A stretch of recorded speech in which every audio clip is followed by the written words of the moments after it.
በጋራ መስራት በተለይ ከዚህ ከምርምር ከማህበረሰብ አገልግሎትና መማር ማስተማሩ ደብረታቦር መድኃኔዓለም አጋጣሚ ሆኖ ደግሞ አጼ ቴዎድሮስ ናቸው የመሰረቱት። አሁን ይሄ ግን በፊርማ የመጀመሪያው ስምምነታችን ነው። ሂድ ወይ ስምህን ቀይር ወይ ግብርህን ቀይር፣ እስክንድር የሚባል ወደ ኋላ የሚያፈገፍግ የለም።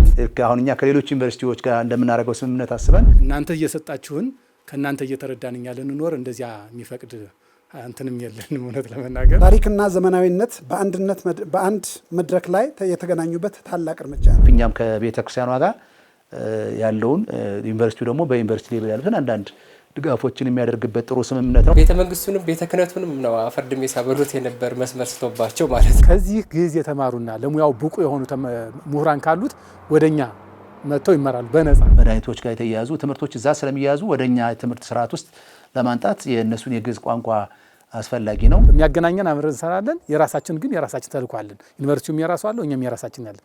አንድ የሚያደርገን ግን ሀገራዊ ጉዳይ አለ። ትንሳኤ ደብረታቦር ብቻ አይደለም፣ ትንሳኤ ኢትዮጵያ ነው። እንደዚህ ከቀጠለ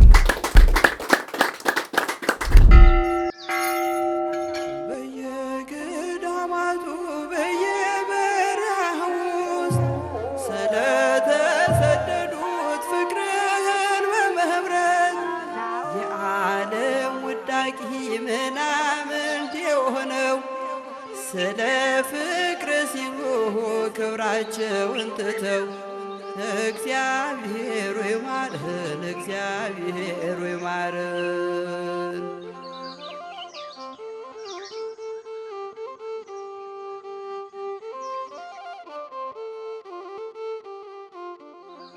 የደብረታቦር ደብረ ልዑላን መድኃኔዓለም ቤተክርስቲያን በንጉሱ አጼ ቴዎድሮስ እንደተመሰረተ ይነገራል። በዚሁ ቤተክርስቲያን የሚገኘው የደብረ ልዑላን አራቱ የመጻሕፍት ትርጓሜ ምስክር ጉባኤ ቤትም በንጉሱ ተቋቁሞ 5 አንጋፋ መምህራን ለረጅም ዓመታት እንዳስተማሩበት ታሪክ ይነግረናል። የዚህ ጉባኤ ቤት ርዕይ በህልመኛው መሪ በአጼ ቴዎድሮስ መሰረታዊነት በመምህር ዳንኤልና እሳቸውን ተከትለው ባስተማሩ ሊቃውንት ጽናት ተመስርቶ ለተከታታይ ዓመታት የቀጠለ ቢሆንም በውል ባልታወቀ ምክንያት ለአንድ ክፍለ ዘመን ያህል አትሮንሱ ታጥፎ ጉባኤው ተፈትቶ የነበረ መሆኑ የአደባባይ ምስጢር ነው። ይህ ጉባኤ ቤት በእውቀት የተራቀቁ በመንፈሳዊነት የረቀቁ ከብርሃነ ፀሐይ የደመቁ 4 ታላላቅ የትርጓሜ መጻሕፍት ሊቃውንት ማለት መምህር ዳንኤል ሐዲስ ተክሌ፣ መምህር ዲበኩሉ፣ መምህረ መምህራን በዛብህ ወንድሙ እንዲሁም በርከት ያሉ የድጓ መምህራን እንደነ የኔታ ሲራክ ወረቴን የመሳሰሉና የቅዳሴ የአቋቋም የቅኔ መምህራን በቃልም በሕይወትም ያስተማሩበት ነባር የእውቀት ምንጭ እንደነበር ከታሪክ መዛግብት ጠቅሼ እንድናገር ፈቃዳችሁን እጠይቃለሁ። ይሁን እንጂ በተለያዩ ምክንያቶች ከ100 ዓመታት በላይ ተቋርጦ የቆየ ሲሆን በ2011 ዓ.ም ማለትም ከ100 ዓመታት መቋረጥ በኋላ እንደገና ተቋቁሞ ግንቦት 16 ቀን 2018 ዓ.ም ደቀ መዛሙርትን ለሁለተኛ ጊዜ ማስመረቅ ችሏል። ጊዜ ገቢር ለእግዚአብሔር እንዳለ መዝሙረኛው በ2011 ዓ.ም በደቡብ ጎንደር ሀገረ ስብከት ውሳኔ ሰጭነት በክቡር ጌታው ሊቀ ሊቃውንት ዝርዓ ሐዲስ ፈቃድ ሰጭነት በደብረታቦር ደብረ ልዑላን መድኃኔዓለም አጸደ ግቢ ውስጥ በአጼ ቴዎድሮስ ተጥሎ የነበረው መሰረት እንደገና በደገኛው አባት በአቡነ ሚካኤል ፈቃድ እንዲሁም በደገኛው አባታችን በብፁዕ አቡነ ኤልሳ የመሰረት ድንጋዩ በ2011 የካቲት 17 ቀን ተቀመጠ። ጉባኤ ቤቱ በተለይ በተቋረጠባቸው ባለፉት 100 ዓመታት ሊደርስ የነበረበትን ደረጃ ግምት ውስጥ በማስገባት ስራዎችን በፍጥነት ለማከናወን በትጋት እየተንቀሳቀሰ ይገኛል። በዚህም ከመማር ማስተማሩ ባሻገር ማህበራዊና ሃይማኖታዊ ተግባራትን በማጠናከር እየተንቀሳቀሰ ይገኛል። ጉባኤ ቤቱ ግንቦት 15 ቀን 2018 ዓ.ም ከደብረ ታቦር ዩኒቨርሲቲ ጋር ሀገር በቀል እውቀትን ከዘመናዊ ትምህርት ጋር በማቀናጀት ለሀገር ሁለንተናዊ እድገት መሰረት የሚጥል ስራ ለመስራት ስምምነት አድርጓል። ለመሆኑ ስምምነቱ ምንድነው? ዓላማውስ? ለቤተ ክርስቲያንስ ያለው ጠቀሜታ ምን ይመስላል? የሚሉ ጉዳዮችን በዛሬው የገጸ ገዳማቱ አብነት መርሃ ግብር ዳስሰናል። እንድትከታተሉ ግብዣችን ነው።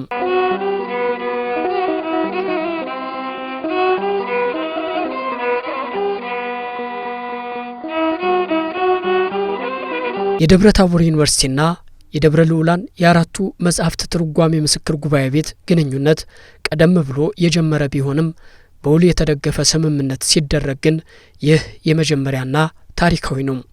ስምምነቱ ሀገር በቀል እውቀትን መሰረት ያደረገ በቱሪዝም፣ በታሪክ፣ በአስትሮኖሚ፣ በቅርስ ጥበቃ፣ በሕክምናና በቋንቋዎች ላይ በጋራ ለመስራት ያለመ ነው። ደብረታቦር መድኃኔዓለም አጋጣሚ ሆኖ ደግሞ አጼ ቴዎድሮስ ናቸው የመሰረቱት።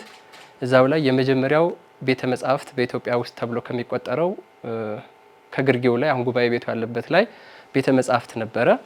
ከደብረታቦር አጼ ቴዎድሮስ ማዕከላቸውን ወደ መቅደላ በተለይ መጨረሻ ላይ የእንግሊዝ የጀነራልና ጴጥሮስ ሲመጣ ወደ መቅደላ ሲያዛውሩ ይሄ ቤተ መጻሕፍት ከደብረታቦር ወደ መቅደላ ተዛወረ። እዛም እንግሊዞች መረጃው ስለነበራቸው የተለያዩ ባለሙያዎችን ይዘው በመጣት በተለይ የሙዚየም ባለሙያዎችን የቅርስ ባለሙያዎችን ይዘው በመጣት መቅደላ ላይ የአጼ ቴዎድሮስን ራዕይ ብቻ ሳይሆን ለመዝረፍ የሞከሩት የመቅደላ ቅርሶችን ጭምር ነው የዘረፏቸው የወሰዱት ማለት ነው። እና 200 በላይ አጋሰስ ወደ ደላንታ ሜዳ ላይ ቅርሶችን ለማውረድ 200 በላይ አጋሰስ ተጠቅመዋል። ተጨማሪም ዝሆኖቹን ተጠቅመዋል። ያ የቅርሱን ብዛት ነው የሚያሳይ። 200 ጭነት ማለት ቀላል አይደለም። ቅርሶቹ ብቻ ናቸውና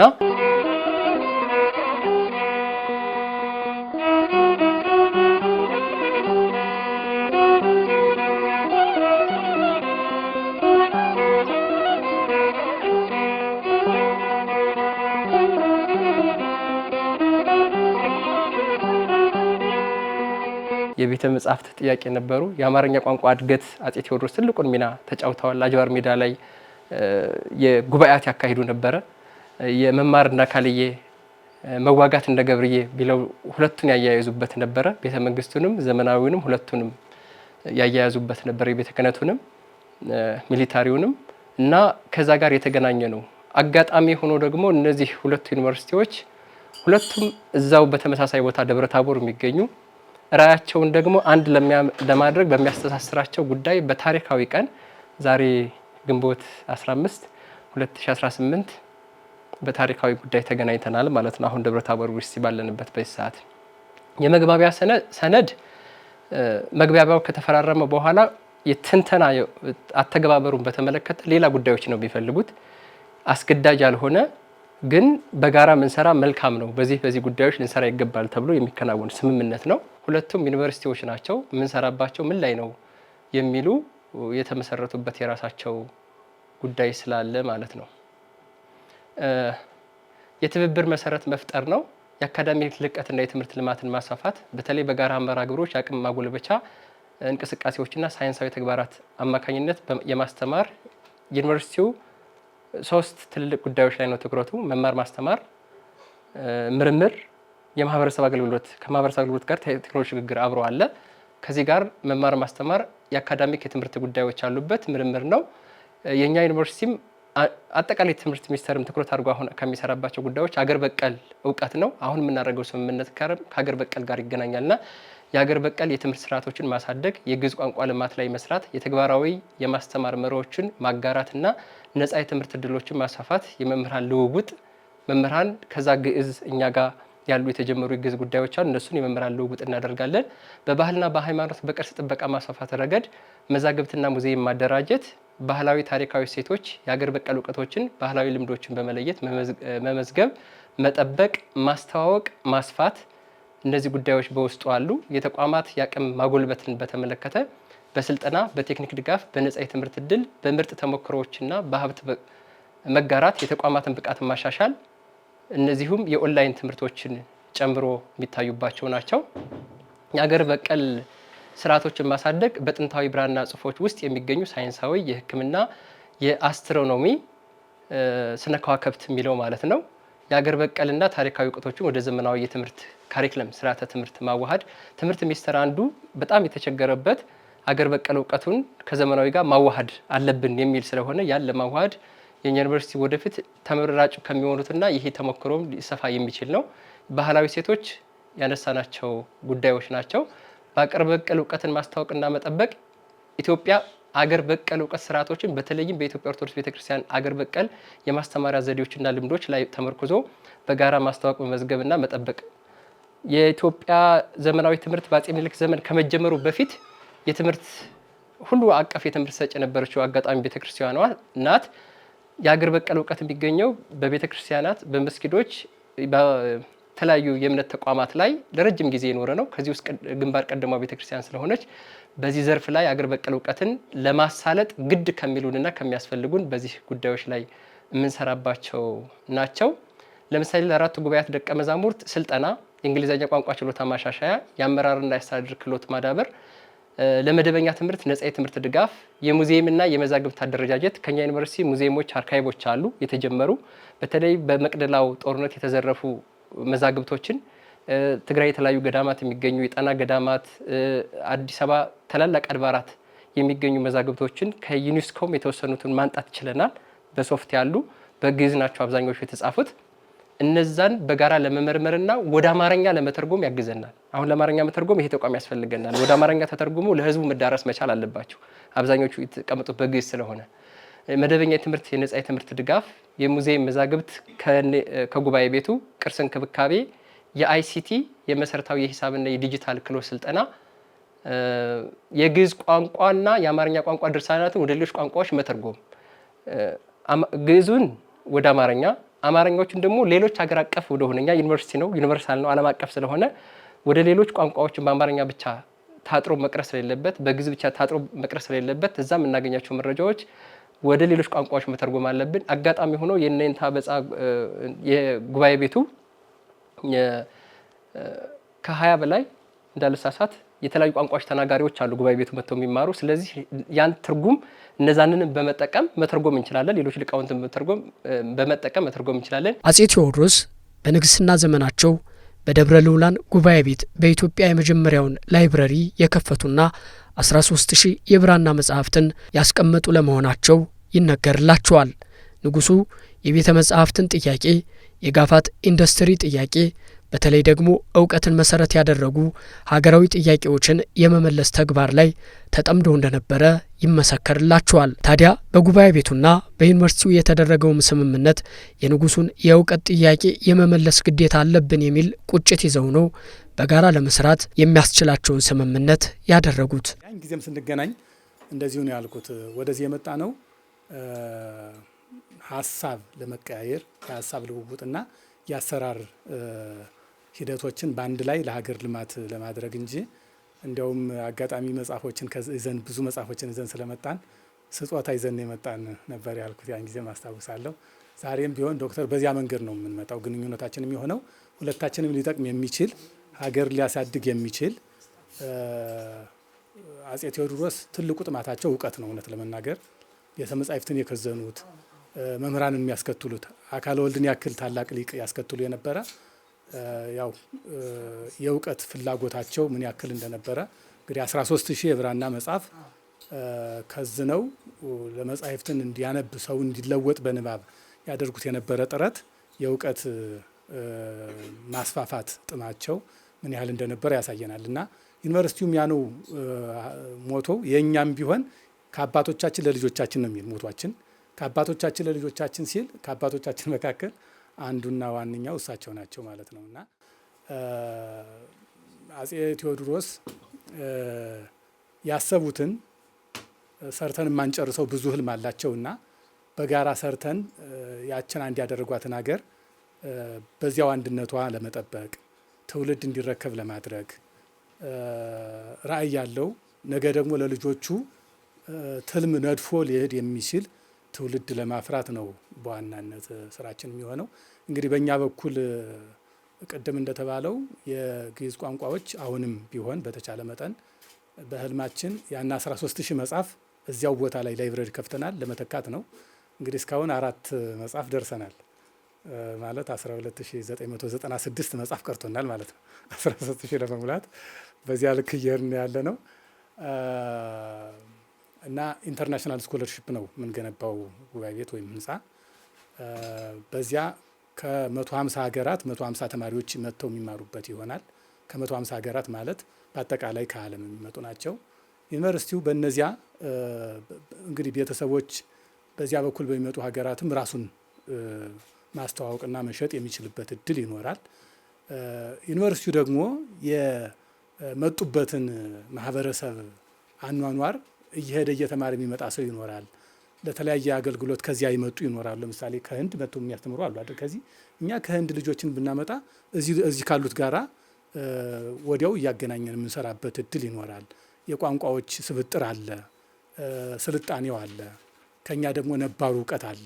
ይሄንን አቀናጅተን የሰራነው ጊዜ ሀገር በዚያ ነው ልትጠቀም የምትችለውና ይህንን መሰረት አድርገን ነው ግንኙነታችን የሚሆነው።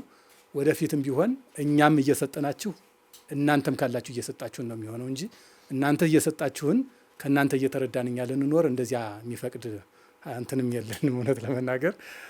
በዚያ ልክ ግን ሁላችንም የምንሰጠው ምንድን ነው? የምናዋጣው ነገር ምንድን ነው? እናንተም ወደ እኛ ካመጣችሁት እኛም ወደ እናንተ ካመጣ ነው ለሀገር ምን ትርጉም አለው ተብሎ ነው የሚሆነው ማለት ነው። እና ትርጉምና ፍቹ የሀገር እድገት ወይም የሀገር አንድነት፣ የሀገር ልዕልና ሊሆን ነው የሚችለው። በዚያ ልክ የታሰበ ስምምነት ነው።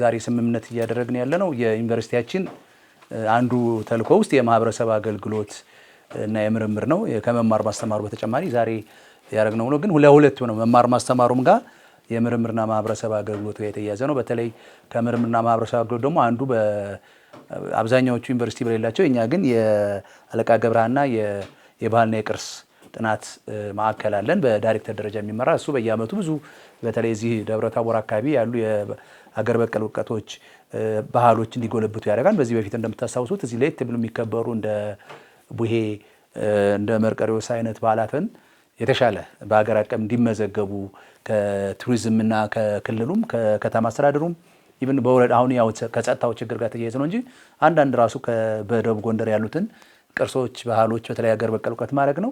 እዛ በተጨማሪ ሀገር በቀል እውቀቶች ከመደበኛ አሁን ከዩኒቨርሲቲ ትምህርት ጋር ማያያዝ ነው። ቀደምም እንደተናገርኩት እነሱን ማስገባት ነው። የሀገር በቀል እውቀትን ማጥናት ብቻ ሳይሆን የሀገር በቀል እውቀት ለዩኒቨርሲቲ መማር ማስተማር አሁን ወደ መማር ማስተማሩ ስንመጣ ደግሞ አሁን ራሱ አንዱ በዩኒቨርሲቲው የምንገመግባቸው ቅርብ ጊዜ ካለፉት 2 ዓመት ጀምሮ የውጤት አመልካች መገምገሚያ ወይም KPI ኪ ፐርፎርማንስ ኢንዲኬተር የሚባሉ ከነሱ ከዩኒቨርሲቲ ከትምህርት ሚኒስቴር ጋር የምንፈራረመው እዛ ነው። አንዱ የሀገር በቀል እውቀቶችን ማጥናት ብቻ ሳይሆን ወደ ትምህርት ስርዓቱ ምን ያክል አስገብታችኋል፣ እነማን ገብተዋል ነውና አሁን ዛሬ የተፈራረመው ከዚህ ከጉባኤ ከመድኃኔዓለም የዚህ የአራቱ ጉባኤ ትምህርት ቤት ጋር ምንድነው ዋናው ግዕዝ ትምህርት ላይ ያለ ግዕዝ ደግሞ እኛ ከረጅም ጊዜ በኋላ ያው ተማሪ መግባት አልጀመረም፣ ግን ኦልሬዲ እዚህ የኛ ሴኔትም የቦርዱም አጽድቆታል። ግን የመምህር ትምህርቱ ለየት ያለ ስለሆነ በትብብር የመስራት አለ። ሌላ እንዲሁ የግዕዝ በስልጠና ደረጃ አሁን አንዱ ያው ዩኒቨርሲቲ ከሚሰጣቸው በስልጠና ከዲግሪና ከዲፕሎማ ተጨማሪ የስልጠና ሰርቲፊኬት ይሰጣል። ቅርብ ጊዜ ሴኔቱ የግዕዝ ትምህርትን ፍላጎት ላላቸው መምህራን፣ የአስተዳደር ሰራተኞች እና ተማሪዎች የግዕዝ ቋንቋ ስልጠና እየሰጠ ነው። ባለፈው አንድ ተመርቀዋል፣ አሁን ሁለተኛ ዙር አለ። ስለዚህ በተለይ ቤተክርስቲያኗ የግዕዝ ብዙን ያው የሀገሪቱ የመነጋገሪያ ቋንቋ እንደነበረ በታሪክ ይታወቃል። አሁን ግን የእንትኑ ቋንቋ ወደ ቤተክርስቲያኗ ብቻ ተስቦ አለ። ግን የኛ የጥንታዊ ቋንቋ ውስጥ አንዱ ስለሆነ ያ ቋንቋ የሚጎለብትበት በተለይ ብዙ የታሪክ መዛግብት የተጻፉት በግዕዝ ነው። ስለዚህ ያንን ለመመርመር እንደ ዩኒቨርሲቲ ከቅርስ ከታሪክ ከሌላም ከምናገኛቸው የዚህ ጥበብ በተለይ መድኃኒት የሀገር በቀል መድኃኒቶች ጋር የተያያዙ ትምህርቶች እዛ ስለሚያያዙ ወደኛ ትምህርት ስርዓት ውስጥ ለማንጣት የእነሱን የግዕዝ ቋንቋ አስፈላጊ ነው። አንዳንድ ዩኒቨርሲቲዎች ከዚህ ከፍ ካለ እስከ PhDም እስከ 2ኛ ዲግሪ መስጠት ጀምረዋል። እኛ ደግሞ በተለይ ወደዚህ ወደ ሰሜኑ ኢትዮጵያ ያሉት ዩኒቨርሲቲዎች ሞር ከዚህ ከግዕዝ ጋር በተለይ ከቤተ ክርስቲያናዊ ጉባኤ በደንብ የተስፋፋ ትምህርት የተስፋፋባቸው አካባቢ ጥሩ እንትን ይገኝ ስለሚችል ወደፊት በተለይ PhD ማስተር ሲደርስ ለጥናትም መሰረት ሊሆን ስለሚችል እንግዲህ እኛ ያደረግነው መሰረት ስምምነት በጋራ መስራት በተለይ ከዚህ ከምርምር ከማህበረሰብ አገልግሎትና መማር ማስተማሩን መደገፍ እኛም ከቤተ ክርስቲያኗ ጋር ያለውን ዩኒቨርሲቲው ደግሞ በዩኒቨርሲቲ ሌቭል ያሉትን አንዳንድ ድጋፎችን የሚያደርግበት ጥሩ ስምምነት ነው እና ወደፊት እንግዲህ እኔ ተስፋ የማደርገው ያው ቀደምም ተናገርኩት ዩኒቨርሲቲ እውቀት የሚጠይቀው በአጋጣሚ ቀደም ወንድሜ ምስል የነበረው ዛሬ ያደረግነው አሁን ስምምነት ከሁለት ዩኒቨርሲቲዎች ጥንታዊ የትምህርት ስርዓትና ዩኒቨርሲቲ ስለሆነ አሁን እኛ ከሌሎች ዩኒቨርሲቲዎች ጋር እንደምናደርገው ስምምነት አስበን ከመማር ማስተማሩ ከምርምሩ ጋር ያደርጉ ነገሮች ወደፊት እንሰራለን ብዬ አስባለሁ። ጥሩ ቅድም የነበረው ውይይትም ጥሩ ነው። ጥሩ ስምምነት አድርገናል። ወደፊት እንግዲህ በተግባር የሚገለጽ ስራ እንሰራለን ብዬ ተስፋ አደርጋለሁ። አመሰግናለሁ። ዩኒቨርሲቲው ሀገር በቀል እውቀትን በማጠናከር ለጉባኤ ቤቱ ደቀ መዛሙርት የእንግሊዝኛ ቋንቋ የአስተዳደራዊ አቅም ማጎልበቻ ስልጠናዎችን እድሎች በመስጠት የድርሻውን ይወጣል። በዚህ ስምምነት ሁለቱን ተቋማት የሚጠቅሙ ስራዎች ይተገበራሉ። ሀገር በቀል እውቀቶችን ከማጥናት በዩኒቨርሲቲው የትምህርት ስርዓት ውስጥ ለማካተት እስከ መስራት ስምምነቱን ተግባራዊ ለማድረግም የሁለቱ ተቋማት ቁርጠኝነት የተገለጸበት ነው። ያው እነሱ ሴኩላር ናቸው። ተቋማቸው ዓለም አቀፍ ነው። የሚማረውም በብዙ ቤተ እምነቶች ውስጥ ያለ ሰው ነው የሚማረው። ግን ደግሞ ከየትኛውም ቤተ እምነት የመጣ ትምህርት ይፈልጋል ይሄ ትውልድ ማለት ነውና ሀገሩን ማጽናት የሚችልበት ጥበብ ይፈልጋል። ለምሳሌ ጀርመን ግዕዝ ታስተምራለች፣ እምነቷ ኦርቶዶክስ ተዋሕዶ ግን አይደለም። አሜሪካ ግዕዝ ታስተምራለች፣ ቻይና ግዕዝ ታስተምራለች። እንደዚያ ሁሉ ይህም ተቋም ግዕዝ ማስተማር ይፈልጋል። ቀደምት ምርምሮችን ማግኘት ይፈልጋል። ቀመረ ዘመናትን ማወቅ ይፈልጋል። ይህንን በተጠና መንገድ እኛ ተዘጋጅተን ለነሱ ከነሱ ደግሞ እኛ የምንፈልገው ነገር አለ። አሰራር እንደ አባቶቻችን ሃይማኖት እንደ አባቶቻችን አሰራር እንደ ዘመናችን የሚባል አባባል አለ እና ከዚህ አንጻር ዘመኑ የሚጠይቀውን የአሰራር ጥበብ ደግሞ እዚህ ደግሞ ያው ምሁራን አሉ እስካሁንም ድረስ የምንጠቀምባቸው እነሱም ይጠቀሙብና እንዲሁ ቆይተናል። አሁን ግን ያንን ስንሰራው የነበረውን ወደ ተጠናና ለትውልድም ሌላም አካል ሲመጣ ሊገኝ የሚችል ሰው ያልፋልና ይሄ አሁን የያዝነው ትብብር በተቋማዊ ደረጃነት እንዲቀጥል የታሰበ ስራ ስለሆነ ታላቁ እስክንድር በውጊያ ጊዜ ወደ ኋላ የሚያፈገፈግ ወታደር ገጠመውና ማን ነው ስምህ ግን አንተ አለው ይባላል። አይ እስክንድር ይለዋል። ሂድ ወይ ስምህን ቀይር ወይ ግብርህን ቀይር፣ እስክንድር የሚባል ወደ ኋላ የሚያፈገፍግ የለም እና ወይ እንደ ስምህን ወይ እንደ እንትንሁን ነው የሚባለውና ደግሞ ያለንበት ቦታ ደብረ ታቦር ነው። ታቦር ብርሃን አይደለ? ብዙ ጉዳይ ነው ያለ ነው። የአጼ ቴዎድሮስ የእውቀት ጥያቄ መመለስ የሚል መርህ ነው እና ያለ ነው። አጼ ቴዎድሮስ ዛሬ ደስ የሚላቸው ይመስለኛል በአንድ በኩል ምክንያቱም ቤተ መንግስቱንም ቤተ ክህነቱንም ነው አፈርድሜ ሲያበሉት የነበር መስመር ስቶባቸው ማለት ነው የምነግራችሁ እና ተቃና ብለው ተጣማ አግኝተውት ኑሮ እዛም ነበር እናንተን የሚያደርጉት እና አጼ ቴዎድሮስ ረፍታቸው ላይ ነው ፈገግ ብለው የሚታዩት። ሁሌ ነው ብለው አለቻቸው አንድ ምስል እና አንድ እንግሊዛዊ ጸሐፊ ራሳምን በማስታወሻው ጽፎታል እና ያንን ምስል ሳይ ብዙ ጊዜ ቢስቁ ቢጫወቱም ቴዎድሮስ ኢትዮጵያ ወጣሁ ወረድኩ ደከምኩልሽ የመጨረሻ ደብዳቤያቸው ህዝቤ እንደ ውራ አህያ ሆኗል፣ ጥበብ ብለው እምቢ አለኝ፣ ተከተለኝ ብለው አልከተል አለኝ እንደሚሉት ቴዎድሮስ ማለት ነው እና ዩኔስኮ ውስጥ ሬጂስተርድ የተደረገ ደብዳቤ ነው ይሄ የአጼ ቴዎድሮስ የመጨረሻው ደብዳቤያቸው ማለት የምክንያት ደብዳቤያቸው ገብርዬ ካረፈ በኋላ የጻፉት ከሮጌው ጦርነት በኋላ እና አንተ አይደለም ያሸነፍከኝ አለ። ቀደም ነው የተሸነፍኩት አሁን አይደለም። ለምን ህዝቤ ሄድ አብረህ ተከተለኝ ብለው አልከተለኝ ስላለ እንጂ ያንተ ጦር አይደለም ያሸነፈኝ፣ ባንተ ጦርማ አላሸነፍከኝ። ስለዚህ ራያቸው እንዳልተሸነፈ አቁታል እና ፈገግ አሉ። ፈገግ ብለው ነው ያሉ ይልና አስከሬናቸውን ሲያነሱት እና የት አባቷ እቺ ምድር ደከምኩልሽ ወጣውልሽ ከዚህ በላይ እኔ ምን ልስጥሽ ብለው ይመስላል ፈገግ ብለዋል ይላል። ውጣ ውረዳቸውን ነው የሚያሳይና አስከሬናቸው ይነበባል በምስል እንዲህ አድርጎ ያስቀመጠውና ፈገግ ብለው ነው ያሉት። እውነት በዛ ውጣ ውረድ ውስጥ ዘመነ መሳፍንት ውስጥ በነበረበት እንዲያ ነበሩ። ደክሞ ሲወጡ ሲወርዱ ምክንያቱም አንዱን አስከብረው ሲመለሱ አንዱ ይወጣል አንዱ ይወርዳልና ያ ነው የጭካኔም ጥግ አላቸው የርህራሄም ጥግ አላቸው። ሁለቱም ነው ያላቸው አጼ ቴዎድሮስ ማለት ሁለቱም ይነግራሉ እምቢ ካለ ይቆርጣሉ ይፈልጣሉ፣ እምቢ ካለ ይነግራሉ ታሪካችን የሚያሳይ እንደ ባለሙያ ያ ነው ይመክራሉ እና ሁለቱም አሏቸው። እስከ መጨረሻው ዝቅ ያለው ትህትና አላቸው፣ እምቢ ሲልም እስከ ከፍተኛው አላቸው። በኋላም የመጡት አጼ ምኒልክ ደግሞ በጣም ደግነቱ ብቻ ላይ ነው ያተኮሩት ይሏቸዋል። ሌሎች ጸሐፍት ደግሞ ይወስዱና ማለት ነው ከሁለቱም ዳር ድረስ ነው የነበሩትና የኛ ዩኒቨርሲቲ ሞቶውን ያወጡት የሚመሰገኑ ናቸው። የአጼ ቴዎድሮስን የእውቀት ጥያቄ መመለስ ታሪካዊ ግዴታ አለብን ነው። አሁን ምንድን ነው ያደረግነው? ይሄ ዩኒቨርሲቲ ከዚህ ግዕዝ የተማሩና ለሙያው ብቁ የሆኑ ምሁራን ካሉት ወደኛ መጥተው ይመራሉ በነፃ። ከዚያ ደግሞ በዲግሪና በተለያየ ማለት እንትኑ የሚጋብዛቸው ሙያው የሚጋብዛቸው የሆኑ የኛ የመጽሐፉ ተማሪዎች ቀጥታ እዚህ ደግሞ የትምህርት እድል ነፃ የትምህርት እድል ያገኛሉ ማለት ነው። በዚህ መንገድ ሁሉ ጭምር ነው እንትን ያደረግነውና በእውነት ለመናገር ዶክተር ሰሎሞን ጨምሮ ሁሉም የዩኒቨርሲቲው አመራሮች በጣም የአጼ ቴዎድሮስን ህልም ለማሳካት ይሮጣሉ።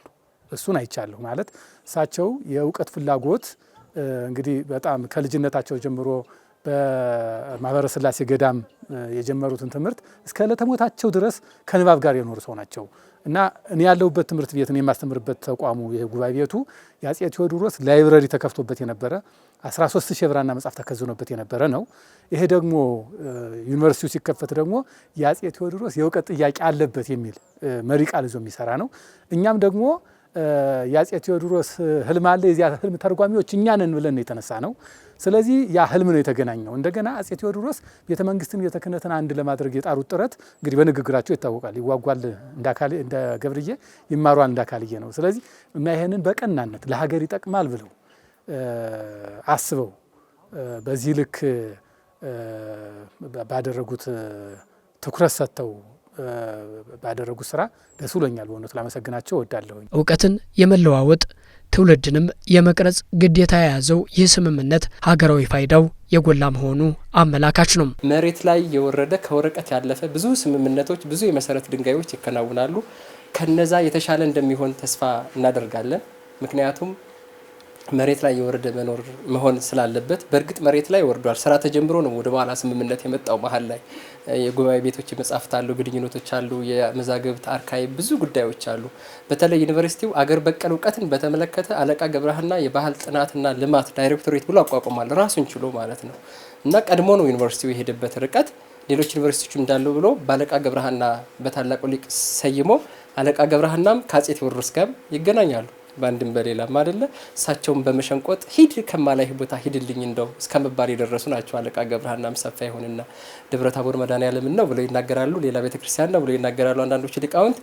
አለቃ ያልገመገሙት አለቃ ገብረሃና ያላዩት ተቀባይነት የለውምና እስኪ ይምጡና ይዩት ተብሎ ጠባብ ቤተክርስቲያን መሆኑን ሲገልጹ በቀጥታ መናገር አልፈለጉም። እሳቸው የሚሸነቁጡት በቅኔ ነውና አይ ችግር የለውም ለ3 ቀሳውስት ለ2 ዲያቆናት በቂ ነው አሉት። ለቴዎድሮስ እኮ ነው እንደዛ የሚሉት።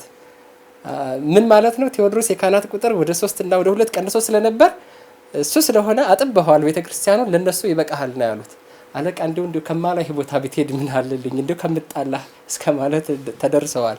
እና በጥበብ መናገርም እንዲኖርብን ነው እግረ መንገዱ። አሁን ጥበብ ጎሎና አይደለ የሚያካጭን ምንም ያደርገንም እና ሁሉ ነገር በጥበብ ይሁን የሰመረ እንዲሆንም ነው የምንመኘው። መሬት ላይ የወረደ ነው፣ ግን እዚህ በላይ መስራት አለብን። የሃይማኖት ተቋማት ጋር የተደረገ ግንኙነት አይደለም፣ ዩኒቨርሲቲና ዩኒቨርሲቲዎች ጋር የተደረጉ ግንኙነቶች ነው። አገር በቀል የሆነ ዩኒቨርሲቲና በዘመናዊ ዩኒቨርሲቲ ላይ ሁለቱ በአንድ ጥምረት ነው። ሁለቱ እስካልተጣመሩ ድረስ በተዋህዶ ከበረ ነው የሚሉት አይደለ፣ በከፍተኛ ትምህርት ዘይቤ የጻፉት እና ያንን ማዋሃድ ነው። የዛ ትንሳኤ ነው። ትንሳኤ ደብረ ታቦር ብቻ አይደለም፣ ትንሳኤ ኢትዮጵያ ነው። እንደዚህ ከቀጠል በአጠቃላይ የመጀመሪያ ሰው ያጠፋል ወይ ያለማል። እንደ መጀመሪያ ስንጀምረው ነው ይሄ ውል ስምምነት። ከዚህ በኋላ ብዙ ዩኒቨርሲቲዎች ከብዙ ጉባኤያት ጋራ ይሄን ስምምነት ያደርጉታል ብዬ ተስፋ አደርጋለሁኝ። እስካሁን ግን የመጀመሪያው ነው። ከዚህ በኋላ እኛም ከብዙ ዩኒቨርሲቲዎች ጋራ ከመንፈሳዊውም ከዓለማዊውም ጋራ አብረን ለመስራት ዝግጁ ነን። ለምን አብረን ካልሰራን ውጤት ልናመጣ አንችልምና ምናስባት ሀገር ምናስበው ትውልድ አለ። ያን ትውልድ ልናገኘው የምንችለው በቃ ስራ ስንጀምር ነው።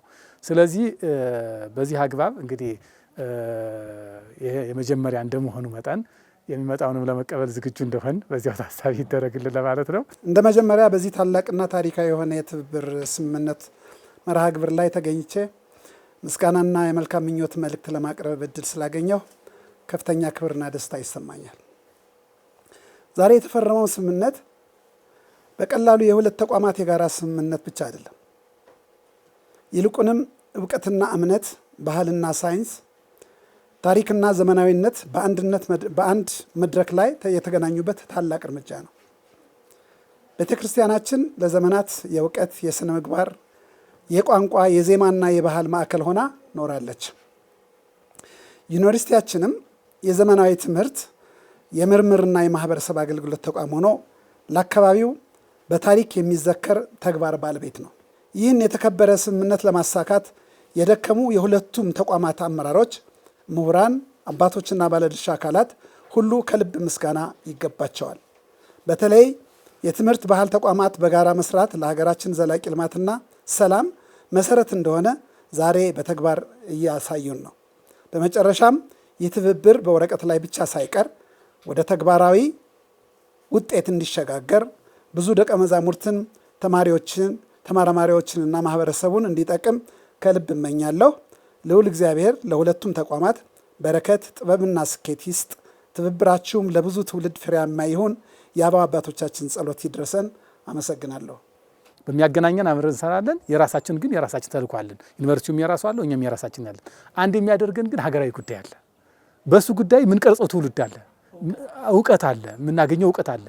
ያንን አብረን ለመስራት ነው አሁን ያደረግነውና ይሄ በእውነቱ በጥሩ ታይቶ ብዙ ሰዎችም ቢከተሉትና እዚህ በፊት ገዳም ጋራ እንደዚሁ አድርገናል። የኛ ደቀ መዛሙርት ሄደው ከገዳሙ ያለውን ነገር እንዲጠቀሙ ሰላም ሄደው ገብተው እዚያው ቆይተው እንደ አንድ የገዳሙ አካል እንዲወጡ እንዲገቡ፣ የገዳሙ አካላት ደግሞ ከኛ ጋር እንዲወጡ እንዲገቡ እና ስንቅ ጫኑ ምን ሳንባባል ማለት ነው የወሰድነው አንድ ያልተጻፈ ስምምነት አለ። አሁን ይሄ ግን በፊርማ የመጀመሪያው ስምምነታችን ነው። ከዚህ በኋላ ይቀጥላል። እንደዚያ ነው። የደብረ ታቦር ደብረ ልዑላን የአራቱ ትርጓሜ መጽሐፍት ምስክር ጉባኤ ቤትና የደብረ ታቦር ዩኒቨርሲቲ ያደረጉት የሁለትዮሽ ስምምነት ለብዙ ተቋማት ምሳሌ የሚሆንና የሚበረታታ ተግባር ነው። ጉባኤ ቤቱ ዘመኑን የዋጀ ግንኙነትን ከማጠናከር በዘለለ ቀደምትና የቤተ ክርስቲያኗን ዩኒቨርሲቲ ጥቅም እንድንረዳና ትኩረት እንድንሰጠው ያደረገ እንዲሁም ከአባቶቻችን ለልጆቻችን በሚል መርህ ቤተ ክርስቲያን የጣለችበትን ኃላፊነት እየተወጣ ያለ ነውና ይቀጥል እንላለን። ሳምንት በሌላ መርሃ ግብር እስከምንገናኝ ሰላም እግዚአብሔር አይለየን። በየገዳማቱ በየበረሃው ውስጥ ስለተሰደዱት ፍቅርህን በመህብረት የዓለም ውዳቂ ምናምንት የሆነው ስለ ፍቅር ሲሉ ክብራቸውን ትተው እግዚአብሔር ይማረን፣ እግዚአብሔር ይማረን።